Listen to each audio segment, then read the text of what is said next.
In this video, you're going to learn the exact strategies I learned to get any song down on the guitar.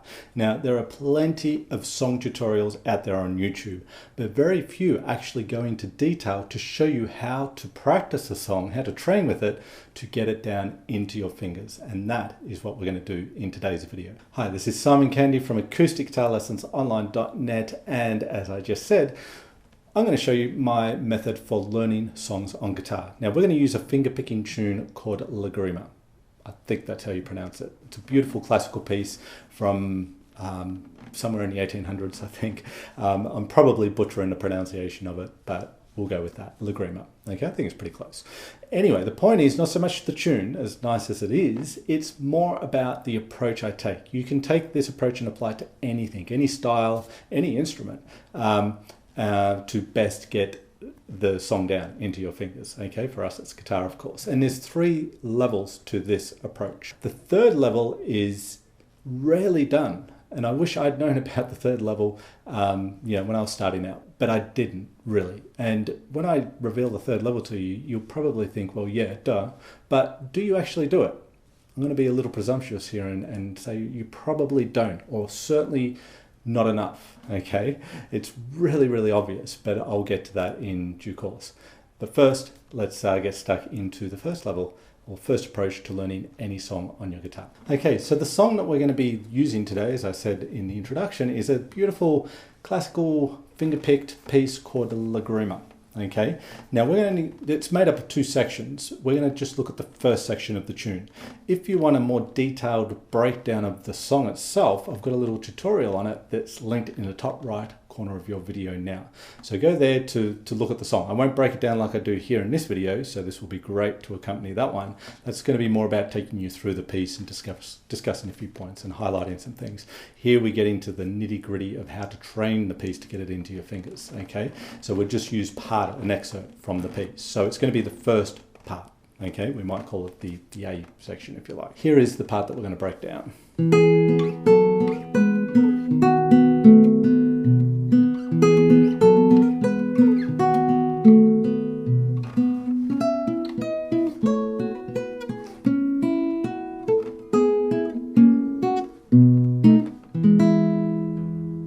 Okay, so that's half of the piece, and we'll use this to demonstrate what I'm talking about here. Okay, so the first level is close up.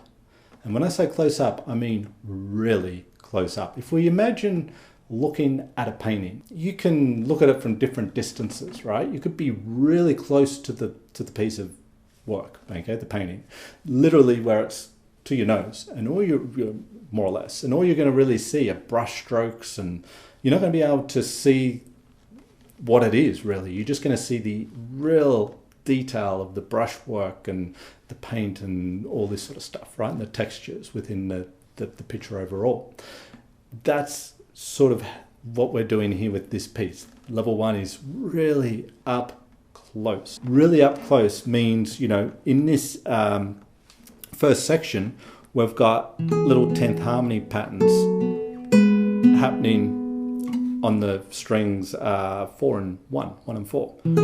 So, I would just take the very first one and get it into my fingers, and what happens after you play the 10th harmony is you pluck an open B string. That's right up close, right? And you're just getting that down. Are you using the right fingers? Are you, both in your fretting and your picking hand? Are your notes clean and clear? Are you playing that consistently accurate? I know it's a really tiny part, but that's what we're all about on the first level here. Very tiny, minute little parts to the piece.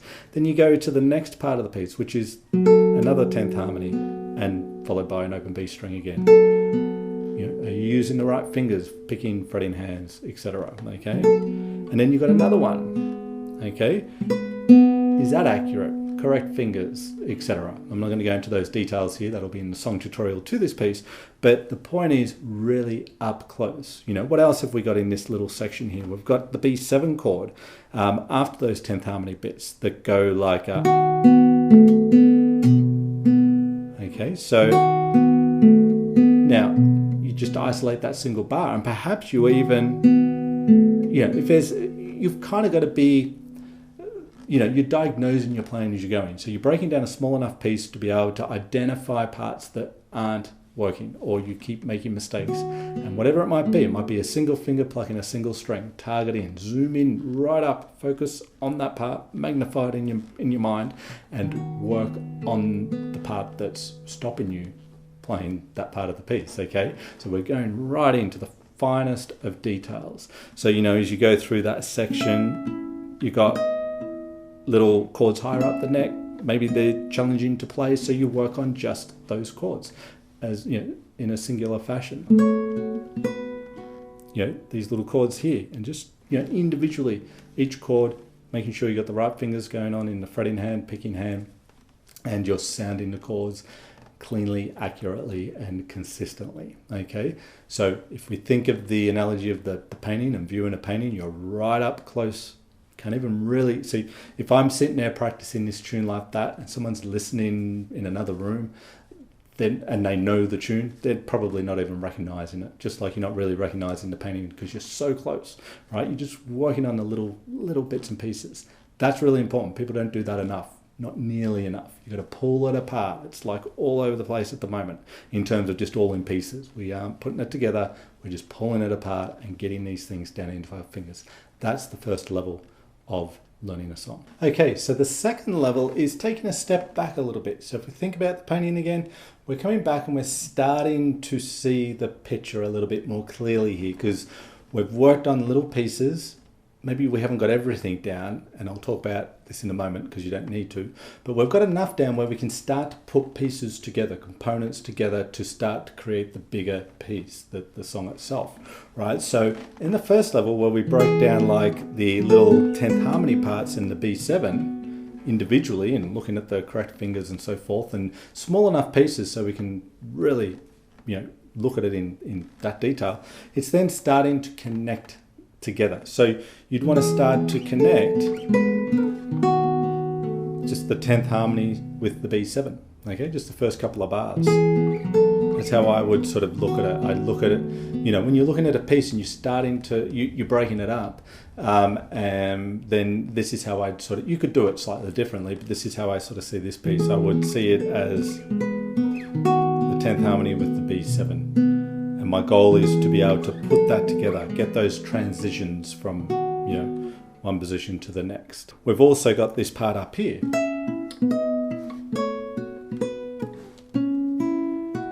And I might look at that as the next part. Okay, you could make it smaller parts if you like, but we're looking for something a little bit bigger here now, not the singular chord or 10th harmony in this case, or whatever it is that's going on.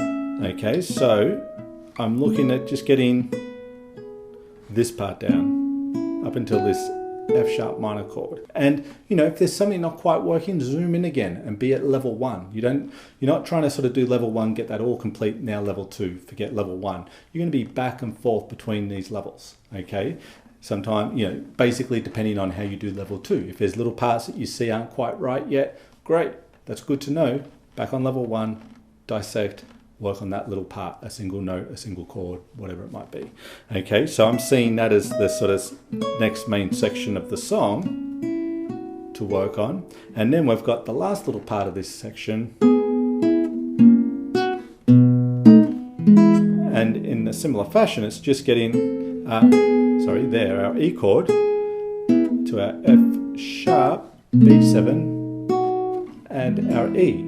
So that's a big enough section to see if we can put those parts together after having worked on them in small little components as we did in level 1. Okay, so we're standing a little further back here now from the picture and starting to see the form, see what the picture is of, or in this case, hear the tune and hear what is happening, okay? So I want you to really be able to decipher between those two levels. One is really close up, pretty much just think, if someone was listening to me in the other room, would they know what this piece was? If they know what the piece would be otherwise. If they already know what the piece is, but you're working on it, and if the answer is no, you're breaking it up into small enough pieces. If the answer is yes, they would recognize it, perhaps you're not. Okay, but at level 2, as you start to put it together, you start to hear the tune. Not in its entirety, and it can be free of time, it doesn't have to be all two tempo, but just starting to Get the pieces that you were working on and starting to put them together. But it's still incomplete. You've got this part of the song over here, you've got this part here, you're putting these pieces together here, and all these components will soon come together to create the whole piece, which is what level 3 is about, okay?